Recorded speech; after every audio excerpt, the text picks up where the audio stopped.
Hema committee report പുറത്തുവന്ന സാഹചര്യത്തിൽ cinema മേഖലയിലെ വിവിധ സംഘടനകളെ നിശിതമായി വിമർശിച്ച് സംവിധായകൻ വിനയൻ.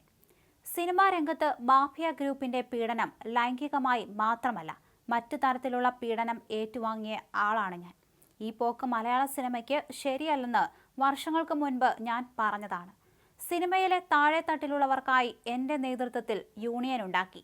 മാക്ട സംഘടന തകർത്തതിന് മുന്നിൽ നിന്നത് ഒരു നടനാണെന്ന് ഹേമ കമ്മിറ്റി റിപ്പോർട്ടിൽ കൃത്യമായി പറഞ്ഞിട്ടുണ്ട്. സംഘടനാ പ്രശ്നങ്ങളിൽ ഇടപെട്ടതിന്റെ ഭാഗമായാണ് ഞാൻ 12 വർഷത്തോളം സിനിമയ്ക്ക് പുറത്തുനിന്നത്. ഈ റിപ്പോർട്ട് ചരിത്ര പ്രാധാന്യമുള്ളതാണ്, വിനയൻ ഇന്ന് മാധ്യമങ്ങളോട് പറഞ്ഞു. മാക്ട ഫെഡറേഷനെ സിനിമയിലെ ചില ആളുകൾ കൂടി തകർത്തതാണെന്നും അതിന്റെ കൂടി തിക്തഫലങ്ങളാണ് സിനിമാ മേഖല ഇപ്പോൾ അനുഭവിക്കുന്നതെന്നും വിനയൻ ആരോപിക്കുന്നു.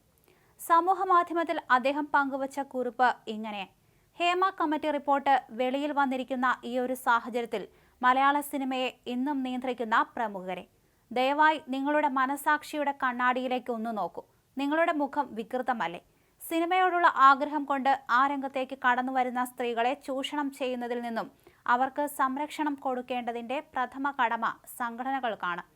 അതിലവർ എടുക്കുന്ന നിലപാടുകൾ ഏമാനെ സുഖിപ്പിക്കുന്നതാകരുത്.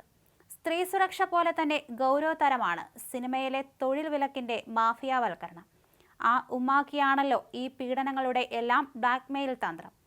വൈര്യവിരാധന ബുദ്ധിയും പ്രതികാരവും നിറഞ്ഞ നിങ്ങളുടെ ക്രൂര വിനോദത്തിന് വിധേയനായ ഒരാളാണല്ലോ ഞാനും. നിങ്ങളെ വിമർശിച്ചതിന്റെ പേരിൽ, മുഖത്ത് നോക്കി കാര്യങ്ങൾ തുറന്നു പറഞ്ഞതിന്റെ പേരിൽ എന്റെ 12ഓളം വർഷം വിലക്കി നശിപ്പിച്ചവരാണ് നിങ്ങൾ. ഏത് പ്രമുഖന്റെയും മുഖത്ത് നോക്കി കാര്യങ്ങൾ തുറന്നു പറയാൻ ഏത് ജൂനിയർ ആർട്ടിസ്റ്റിനും ധൈര്യം കൊടുക്കുന്ന ഒരു സംഘടന മലയാള സിനിമയിൽ ഉണ്ടായതിന്റെ 2ാം വർഷം നിങ്ങൾ അതിനെ തകർത്ത് നിങ്ങളുടെ ചൊൽപ്പടിക്ക് നിൽക്കുന്ന ഒരു സംഘടന ഉണ്ടാക്കിയത് എന്തിനാണ്? അവിടെ നിന്നല്ലേ ഈ തെമ്മാടിത്തരങ്ങളുടെയും ആധുനിക സിനിമാ ഗുണ്ടായസത്തിന്റെയും വേലിയേറ്റം മലയാള സിനിമയെ കൂടുതൽ മലീമസമാക്കാൻ തുടങ്ങിയത്, വിനയൻ കുറിച്ചു. ഇന്നലെ ഉച്ചയോടുകൂടിയാണ് ഹേമ കമ്മിറ്റി റിപ്പോർട്ടിലെ വിശദമായ വിവരങ്ങൾ പുറത്തു വന്നത്. അതിനുശേഷമാണ് ഇക്കാര്യങ്ങളിൽ തന്റെ പ്രതികരണം അറിയിച്ചുകൊണ്ട് സംവിധായകൻ വിനയൻ രംഗത്ത് വന്നത്. അദ്ദേഹം ഫേസ്ബുക്കിലാണ് ഇതിനെപ്പറ്റി കുറിച്ച് പോസ്റ്റ് ഇട്ടത്.